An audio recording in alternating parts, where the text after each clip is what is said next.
Someone to care for, to be there for. I have James Woods. Welcome to Watch Mojo, and today we're counting down our picks for the top 20 times Family Guy made fun of celebs. I'll put the Kanye canes in the stockings.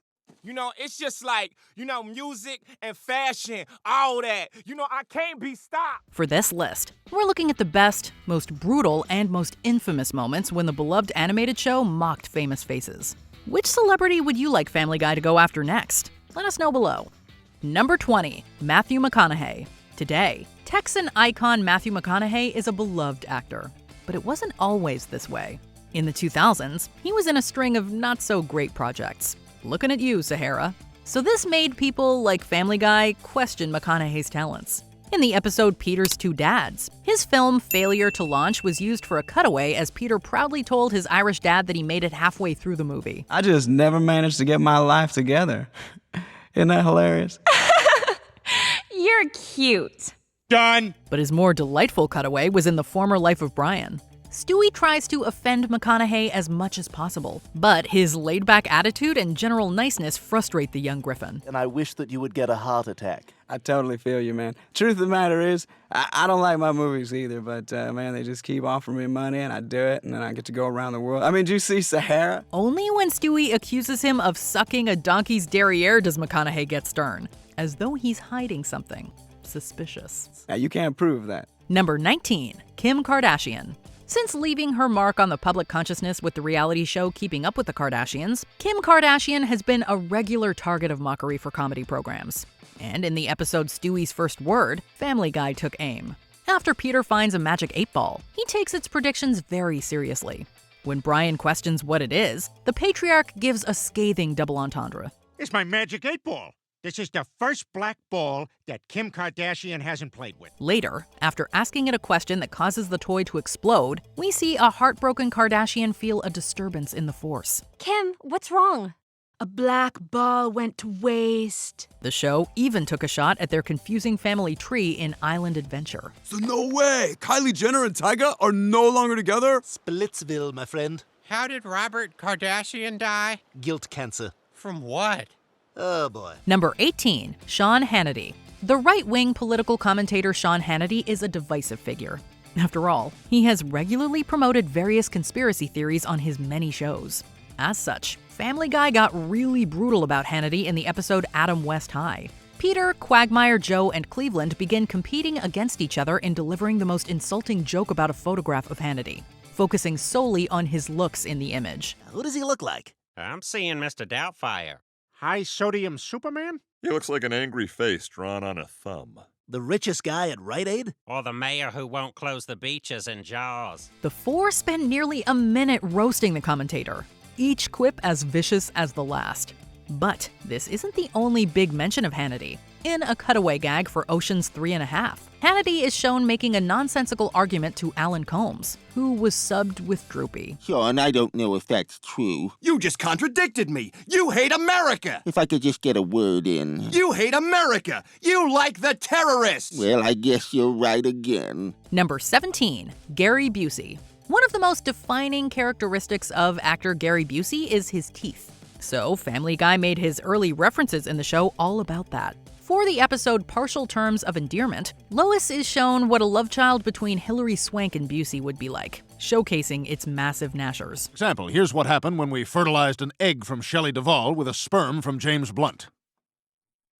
Here's Hilary Swank and Gary Busey. But more infamously, the Road to the North Pole episode changed tack and focused on Busey's history of substance use disorder and erratic behavior. Stewie sets up a cutaway involving reality turning its back on Busey. When we then see the actor, he's in a rundown bathroom, asking into a mirror in first person about how he's doing, only to have a disturbing clown respond with positivity. He just turned his back on me, the way reality turned its back on Gary Busey. How am I doing today, Gary Busey? You're doing great! Good! Then I'll keep it up! Number 16, Ellen DeGeneres. Family Guy has taken shots at the once uber-popular talk show host Ellen DeGeneres, usually at her presenting style. For example, in And I'm Joyce Kinney, they joke about her speaking over her guests than not saying anything when they stop. I think there's like something in the air, like smog or pollen or pollinated smog or... Are you just going to talk over everything I love that talking I say? on TV. I'll do anything to talk on TV. When the allegations came out about her show having a toxic working environment forcing its cancellation, the writers chose to highlight this for the episode A Wife-Changing Experience. Using the template of a sad Sarah McLachlan animal donation commercial, this parody version featured the production staff for The Ellen DeGeneres Show. And for just $1 a day, you can help save one of these abused and terrified grips from The Ellen DeGeneres Show. One highlight has a camera operator picking up a spilled sandwich that was batted from his hands by the angry host, supposedly. It really makes us want to send cash in. Number 15, O.J. Simpson. Many were in shock when former NFL star O.J. Simpson was found not guilty of the murder of Nicole Brown Simpson and Ron Goldman in 1995. This opened a massive amount of controversy that comedy shows have been feasting on ever since. And Family Guy has done just that many times. I'm telling you, Juice, she's screwing around behind your back. And if I were in your Bruno Marley's, I wouldn't stand for it. Another Mai Tai? But the most memorable was the episode The Juice is Loose, which features a parody of Simpson throughout. Peter is convinced that the former footballer is innocent and does his best to change the minds of his family and neighbors. And it all goes well, until the end when, out of nowhere, Simpson fatally stabs 3 people before running off, causing an angry mob to follow. Oh, I guess he did do it. Number 14, Kanye West. The rapper, especially in his later career, has been a smorgasbord of comedy for Family Guy to pick through. If it's not West's turbulent relationship with Taylor Swift, it's his more erratic behavior the writers have highlighted. In the episode Married with Cancer, Quagmire sets up a cutaway by stating Brian's bachelor party will be crazier than whatever West's doing. Cut to the rapper massaging a lasagna as he's covered in sauce and cheese. I'm giving this lasagna a massage while preparing to announce I'm joining ISIS. Thank you for your interest. Another delightful yay nod is the Kanye Canes in Don't Be a Dickens at Christmas, which utter whimsical West-esque sayings as they're placed in the family's stockings. Mark Zuckerberg promised he'd give me $50 million, fam, but then he welched and I'm penniless.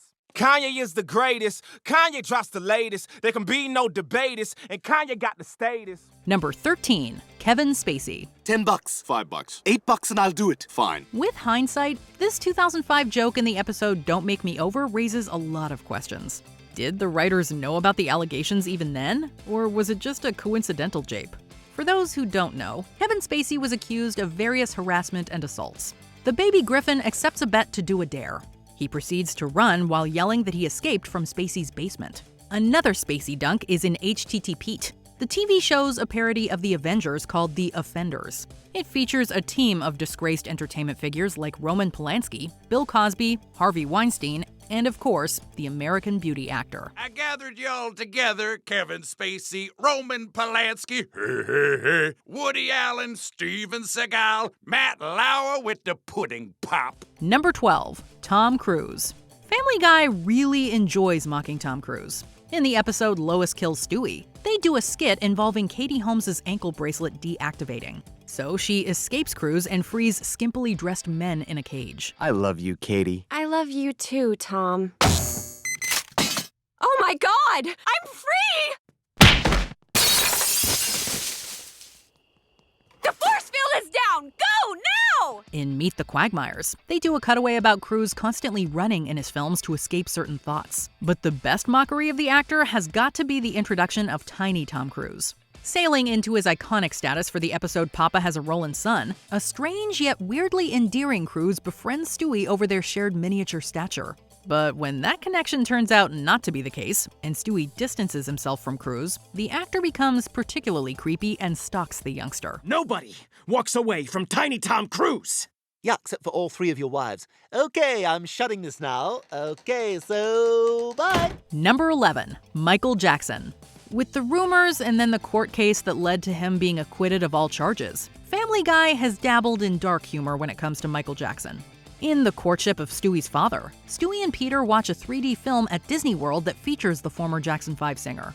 As they comment on how lifelike he is, he turns out to be entirely lifelike. Wow! It looks like Michael Jackson's coming right at me!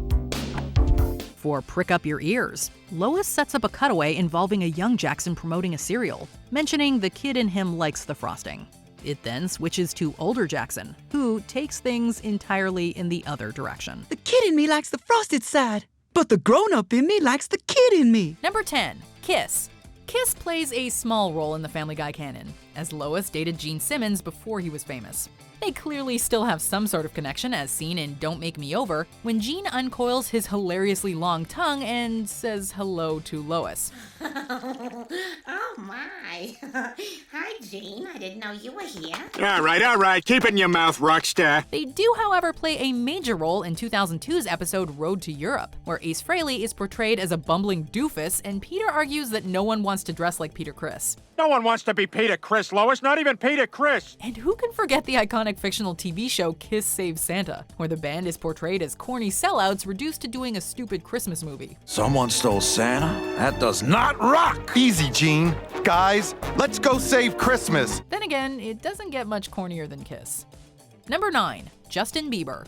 Once upon a time, it was really cool to make fun of Justin Bieber, and Family Guy definitely jumped on that bandwagon. His biggest appearance is in season 11's Lois Comes Out of Her Shell, when she attends his concert. I know, he's perfect. He's like a boy and a girl. A woman in the audience talks about his gender fluid appeal, and once Peter takes over on stage, he presents Conway Twitty with an old school Bieber haircut. Ladies and gentlemen, Mr. Conway Bieber. In another instance, a futuristic elderly Stewie comments on Bieber and Katy Perry being real music in a hilarious jab at misaimed nostalgia. Stupid younger generation. Back in my day, we had Katy Perry, Justin Bieber. That was real music. Bieber is later described in An App a Day as a celebrity that became successful despite exposing himself. And finally, in the song Thank the Whites, Peter states that the Biebs talks and dresses like he's black. We gave you Eminem and Justin Bieber too, even though they dress and try to talk like you. Number 8. John Travolta. Family Guy seems obsessed with rumors around John Travolta's sexual orientation. The first jab comes in Petergeist, when a cutaway shows Travolta getting confused during his wedding vows. I'm gonna do stuff to her too, like touch her? Yeah, touch her and kiss her? In Mr. and Mrs. Stewie, Peter grows incensed over Lois buying twin beds and compares their sexless sleeping arrangement to that of Travolta and Preston. Lois, if God wanted me to not sleep with my wife, he would have made me John Travolta. In Big Fat, Quagmire procures Travolta's private plane after catching him sleeping with someone other than Preston. How'd you swing that, Quagmire? Well, let's just say I walked in on John Travolta with not Kelly Preston. And finally, a cutaway in Peter's Def Jams shows Travolta as a pilot, encouraging his passengers to come out of the closet. Does Seth MacFarlane know something we don't? This is your captain speaking. We have reached our cruising altitude. It is now safe to take off your wigs and be gay. Number 7. John Goodman. Like John Travolta, a majority of the jabs aimed at John Goodman target a specific area, in this case, his weight. Perhaps the most famous crack on Goodman is the cutaway that shows him eating an entire Thanksgiving dinner by himself while his emaciated family looks on. I told you, when I'm finished, you can have what's left. There won't be any left. There's never any left. During a restaurant conversation, Stewie pressures Jillian to purge after a meal by comparing her meaty body to Goodman's, along with Reuben Studdard and Santa. Just saying you look jolly, like Reuben Studdard, or John Goodman, or Santa. Oh my God. Are you saying I'm fat? We also see John grow concerned after hearing his heartbeat, which he mistakes for a boob stomach. I don't know about any of that, but I think I should eat something. But a particularly vicious double dig occurs in Hot Shots, as Goodman is told his EKG reading spells out pancakes before needing a pair of horses to help him walk. It's mean-spirited as hell, but what do you expect? This is Family Guy. I'm recommending you go on a strict diet immediately. Nope. Horses that make it look like I can walk, take me to Hollywood. Number 6. Coldplay. Family Guy's writers and producers clearly are not touched by Coldplay's music. In one hilarious cutaway, Peter is kicked out of the band after suggesting they change up their signature style. Guys, I got an idea. How about we do a song that's not whiny bullshit? In Valentine's Day in Quahog, Meg's date confidently states his opinion of Coldplay in reference to his own personal style. Do you like Coldplay? Am I a dull white guy? Yes, I like Coldplay. The writers also take a dig at their overly sentimental music, as clocks can be heard playing during a cliché fictional movie about a busy corporate woman finding love. Over the next 90 minutes, I'd like to show you that all your problems can be solved by my penis. Having endured criticism in the past for being overly sensitive, the members of Coldplay are no strangers to jokes like these, and they certainly take them in stride. Number 5. Jimmy Fallon. Having both evolved in the 2000s, Family Guy has had a front row seat to Jimmy Fallon's career, and they love to call out his quirks. Back in 2005, Peter beat Jimmy on the set of Saturday Night Live for laughing and glancing at the camera too much, a criticism that was often directed towards him at the time. And this is for laughing and looking at the camera during every sketch you've ever been in. Who do you think you are, Carol Burnett? When Fallon became host of The Tonight Show, the jokes were aimed at his safe and corporate image.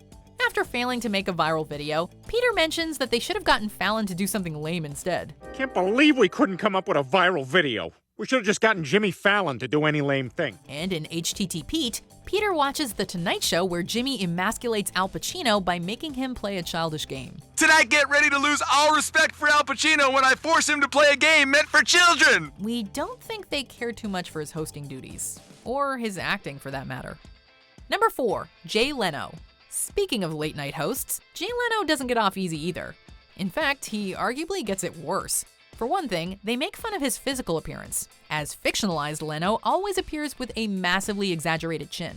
They also take digs at his high-pitched voice, bizarre laugh, and delivery style in episodes I Dream of Jesus and Screams of Silence, the story of Brenda Q. Here's a bunch of words in a row. Because the economy's so bad, they've decided they're going to shut down all the prisons. Yeah, and they're going to send all the inmates to Congress. Ironically, or perhaps sarcastically, Stewie is portrayed as a fan of Leno's when seen vehemently defending him after Peter makes fun of his terrible sense of humor in The King is Dead. It is so fashionable to take a shot at Jay Leno. Look, the fact is the man is out there every bloody night with fresh material and is charming. And don't think that his fashion is off limits either, as season 14's underage Peter takes a swipe at Leno's obsessive love of denim. So be thankful, Jimmy Fallon. It could be a lot worse. Have you seen some of these laws they've got now about denim? You know, I say, if you don't like it, you may as well Levi's. Who's voting for these mayors? Rhode Island's a mess from top to bottom. Number 3. Alec Baldwin. Much like John Goodman, Alec Baldwin is picked on for his eating habits, which is a little weird considering he's not even that big. The first jab comes in season 4's I Take Thee Quagmire, when Baldwin, in one of the most disturbing cutaways in the show's history, is seen getting milked by his younger, less successful siblings. It's just weird. There you go. There you go. Eat up, Stephen. You're the weakest. In Ratings Guy, Peter plays a game called Hungry Hungry Alec Baldwins, where, in place of hippos, several Alecs gleefully devour the colored balls without Peter's involvement. For God's sakes, I've just been handed the coolest freaking toy on the planet. Well, you know, except for Hungry Hungry Alec Baldwin's. I'm not even touching the lever. And finally, in the Star Wars-inspired episode It's a Trap, C-3PO Quagmire mistakes Jabba the Hutt for Alec Baldwin. Oh my God! Alec Baldwin? Oh, shoot up, Peacho. Number 2. Ryan Reynolds. Reynolds is one of the most beloved actors of our time, and even Family Guy can't resist falling for his charms. But they do so, of course, in their own way. In the episode Follow the Money, Quagmire's parent Ida Davis is shown sarcastically complimenting him. And as always, I am joined by my trusty psychic, Ryan Reynolds. I knew you'd say that. Piano? Comedy? What don't you do? In Farmer Guy, Peter is portrayed as the owner of a failed video store that only rented copies of Ryan Reynolds and Sandra Bullock's movie The Proposal. I have a poster from The Proposal you can look at. You'll get most of the story. Huh, they seem pretty mismatched. There you go. Reynolds' major appearance, however, comes in season 10's Stewie Goes for a Drive, where he actually voices a version of himself. Throughout the episode, Reynolds spends most of his time implying that he's attracted to Peter. He draws attention to his low-riding pants, tries to get his lower abdomen tickled, and gets way too intimate at dinner. If Ryan is not the best sport, we don't know who is. Is it me, or did she just make that weird? Before we continue, be sure to subscribe to our channel and ring the bell to get notified about our latest videos. You have the option to be notified for occasional videos or all of them. If you're on your phone, make sure you go into your settings and switch on notifications. Number 1. James Woods. Unlike Adam West, James Woods actually plays himself, albeit with a few major caveats. James first appeared in season 4's Peter's Got Woods as an insanely jealous, petty, and neurotic person. I don't know, Peter. I had this crazy idea that you and I were supposed to have dinner tonight. But I guess you had other plans, huh? His clash with Peter and Brian was so memorable, it led to him becoming a regular antagonist on the show. He He steals Peter's identity, ruins Brian's TV pilot, and even transfuses the life force of a 17-year-old girl so he can return from the dead. And in accordance with Hollywood law, her life force was infused into me, bringing me back from the dead. It was all very hilarious, but things seem to have turned sour between Woods and the show's producers over his controversial tweets and his issue with some of their scripts. Ah well, it was fun while it lasted. I'm a lot of things. A member of Mensa, a huge hit with the ladies, someone who, would have broken out bigger if he weren't so impossible to work with. Did you enjoy this video? Check out these other clips from WatchMojo, and be sure to subscribe and ring the bell to be notified about our latest videos.